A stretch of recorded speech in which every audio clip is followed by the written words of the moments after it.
Gilgaala tokko tuqaa torba. Gaaffiin tokkoffaa hiramoota walii lakkoofsota armaan gadii barbaadi jedha.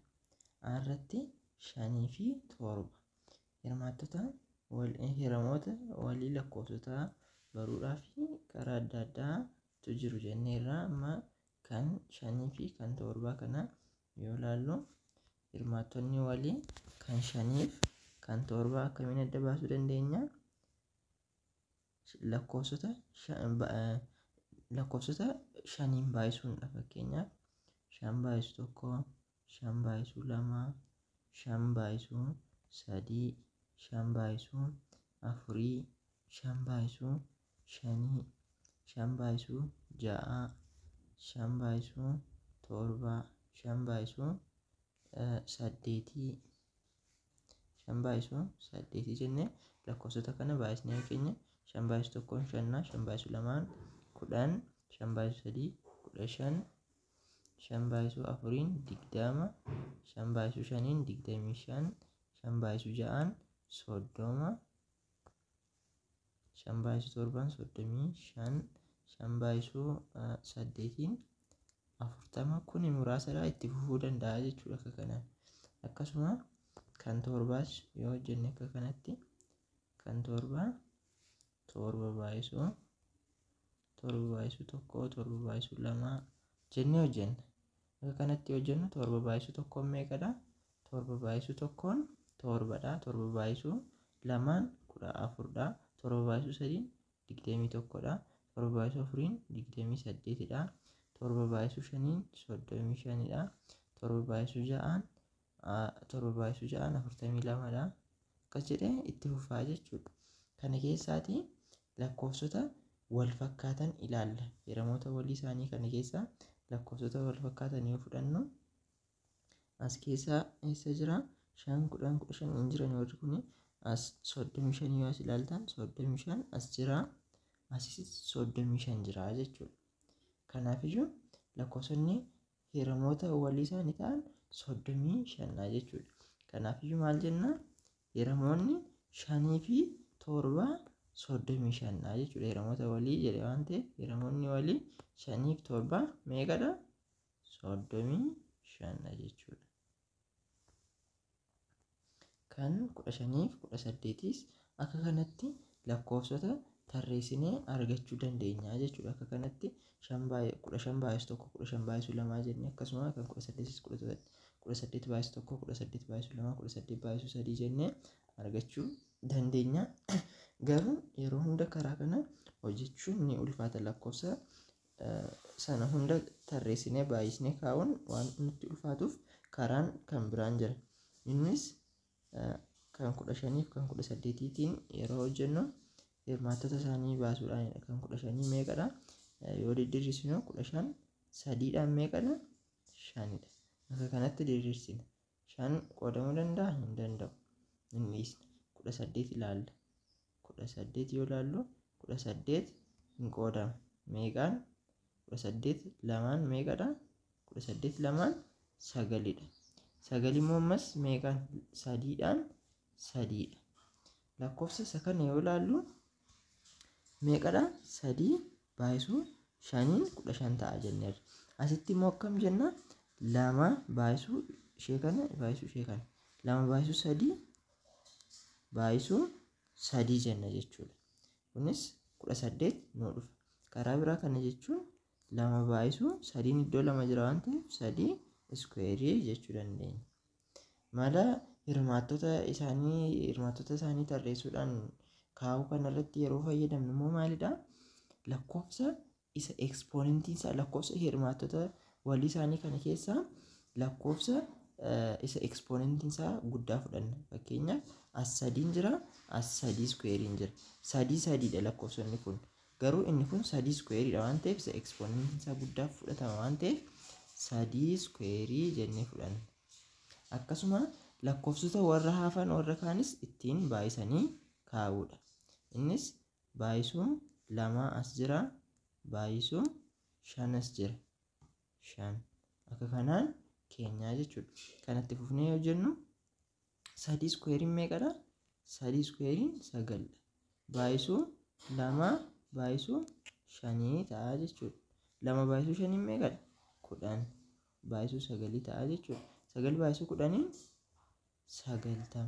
Kanaafiyyuu maalidha? Hirmaattoo asitti hiramoonni walii lakkoofsa kanaa meeqadha jechuudha? 90dha jechuudha. Hiramoonni walii isaanii 90dha. Akkasuma malluma kanaan kan 25 fi kan 30 baafannaa yoo barbaanne karaa baay'isuudhaan hojjechuu dandeenya. 25 baay'isuu 1, 25 baay'isuu 2, 25 baay'isuu 3, 25 baay'isuu 4 jennee hojjennee argachuu dandeenya. Garuu karaa kana tarreessuun yeroo hunda lakkoofsota gurguddoo fakkeenyaaf kan 130 fi kan 150 baasee yoo jedhamne lakkoofsa kana hiramoota isaanii baasuun tarreessuun waan nuti cimuu danda'uuf karaa salphaa ta'e karaa kana hojjennaa jechuudha. Innis 25 fi kan 30 sin baafanna. 25 lamaan meeqadha? Lamaan hin danda'amu. Meeqaan qoodamuu danda'a 25? Shaniin. 25 shaniin meeqa? 5. Kana jechuunis 5 baay'isuu 5 ta'a jechuudha. 5 baay'isuu 5 jechuun immoo maal jechuudha?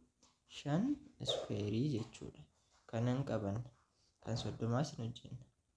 Kan 30 yoo hojjennu 30 lamaan meeqadha? Lamaan 15dha. 15 sadiidhaan meeqadha? 5. Kana jechuun maal jechuudha? 2 baay'isuu 3 baay'isuu 5 ta'a jechuudha. Ishee kana baay'isuu ishee kana akka kanatti keewwannaa. Amma mala kana yeroo fayyadamnu isa ekspoonentiin isaa guddaa ta'e fudhannaa sana booda walitti baay'isnaa jechuudha. As 5 iskuweeriin jira, as 5 jira. Kanaafiyyuu isa ekspoonentiin isaa guddaa fudhanna 5 keessaa. 5 iskuweerii fudhanna. Isa kanan dhiisnaa jechuudha. Baay'isuu 2 baay'isuu 3 warra ekspoonentiin qabne immoo akkasumaan baay'isnaa jechuudha. Lakkoofsota 5 irraa adda kan ta'an. Kunis meeqa ta'a? 5 iskuweeriin meeqa? 25 baay'isuu 2 baay'isuu 3 ta'a. 25 baay'isuu 2 meeqa? 50 baay'isuu 3 ta'a jechuudha. 50 baay'isuu 3 immoo 150 ta'a jechuudha. Kanaafiyyuu deebiin isaa 150 ta'a. Kan hirmaattonni isa kanaa 150 ta'a jechuudha. 150. Kan 45 fi 50 yeroo barbaannu kan 45 fi 50 kan 45 hin tarreessinaa. 45 shaniin meeqadha? Shaniin meeqa? 45 shaniin 9dha. Kan 9 sadiidhaan meeqadha? 3dha. Kanumaa jechuudha. Kan 50 yeroo hojjennu yookiin isa kana fitnaa 5 baay'isuu 3 baay'isuu 3 ta'a. Kun 5 baay'isuu 3 baay'isuu 3 ta'a. 5 baay'isuu 3 baay'isuu 3 immoo 3 iskuweeriidha. 3 iskuweerii kan irratti dhaabna kan 50 yeroo akkas goonu 50ni lamaan meeqa? 25. 25 shaniin meeqa? 5dha. Kanumaa jechuudha. Kanas asuma irratti dhaabne 2 baay'isuu 5 baay'isuu 5 jenna. Kunis 2 baay'isuu 5 baay'isuu 5 immoo 5 iskuweeriidha. Akka kanatti keewwanna. 5 baay'isuu 3 iskuweeriin asii 3 iskuweeriin iddoo biraan jiru. Kanaafiyyuu 3 iskuweeriin fudhannaa. 3 iskuweerii jennaa. Kan biraa 5 as jira, 5 iskuweeriin as jira. Isa ekspoonentiin isaa guddaa ta'e fudhanna waan jenneef 5 iskuweerii fudhannaa jechuudha. Baay'isuu 5 iskuweerii ta'a. Akkasuma lakkoofsa as immoo 2 qofaadha waan ta'eef 2 ittiin baay'isnaa jechuudha. 3 iskuweeriin meeqa? 9. 3 iskuweerii jechuun maal jechuudha? 3 baay'isuu 3 jechuudha. 5 iskuweerii jechuun maal jechuudha? 5 baay'isuu 5 jechuudha. Lakkoofsicha mataa isaatiin baay'isuu jechuudha. 3 iskuweeriin 9dha. 5 iskuweeriin meeqa? 25dha. Baay'isuu 2 ta'a. 25 baay'isuu 2 meeqadha? 50dha. 50 baay'isuu 9 ta'a jechuudha. 50 baay'isuu 9 immoo yoo baay'isnu 450dha. Yookiin asitti 50 baay'isuu 9 yoo jenne sagal baay'isuu zeeroon zeeroodha. Sagal baay'isuu shaniin 45 450 jechuudha. Kanaafiyyuu hirmaattonni isaanii 450dha jechuudha hiramoonni walii isaanii. Kan itti aanu asitti lakkoofsota armaan gadii hirmaattota Kobxiitiin didiriirsi jedha. Hirmaattota Kobxiitiin didiriirsuu jechuun akka kanatti akkuma amma hojjennetti hojjechuu jechuudha. Salphaadha. Bifa kanaan akkuma amma hojjetaa turretti hojjechuu dandeenya. Innis har'a yeroo jalqabnu hirmaattota Kobxii 58 hirmaattota Kobxii 58 hojjennu 58 hirmaattonni Kobxii isaanii lamaan meeqadha? 26dha. 26 sun taane 29dha. 29 qoodamuu danda'a? Danda'u natti fakkaata. Lama baay'isuu 29 jennee dhiisna. Akkasuma kan hirmaattota Kobxiitiin akka kanatti didiriirsineerra. Kan 85 yoo ilaallu kan 85 meeqa? Shaniin meeqadha? 17dha. 17 qoodamuu danda'a? Kanuma qofaadha. Kan 90 yoo ilaallu 90 kan 90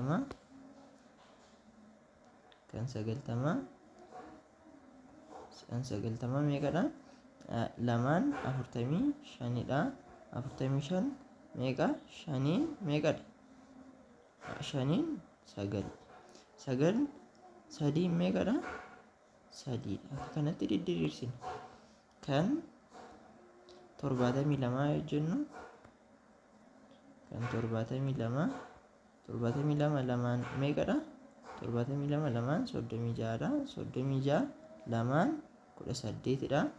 18 lamaan 9dha. 9 sadiidhaan meeqa? 3dha. Kanatti didiriirsuu dandeenya.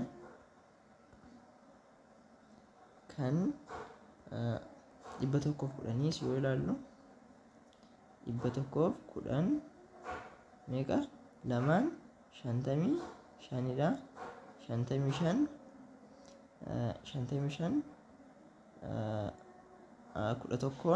meeqadha? 11 5dha. 5 baay'isuu 11 55 waan ta'uuf kana caala kanumadha. 135 yoo ilaallu 135 meeqa? Lamaan qoodamuu danda'a? Hin danda'u. Shaniin yoo qoodnu meeqa nuuf ta'a? 135 shaniin yeroo qoodnu meeqa nuuf ta'a? Meeqa ta'a? 27 ta'a. 27 baay'isuu shaniin 135 waan ta'uuf 27 immoo sadiidhaan meeqa ta'a? 9 nuuf ta'a. 9 sadiidhaan meeqa ta'a? 3 nuuf ta'a. Akka kanatti didiriirsuu dandeenya. Kan 250 yoo jennu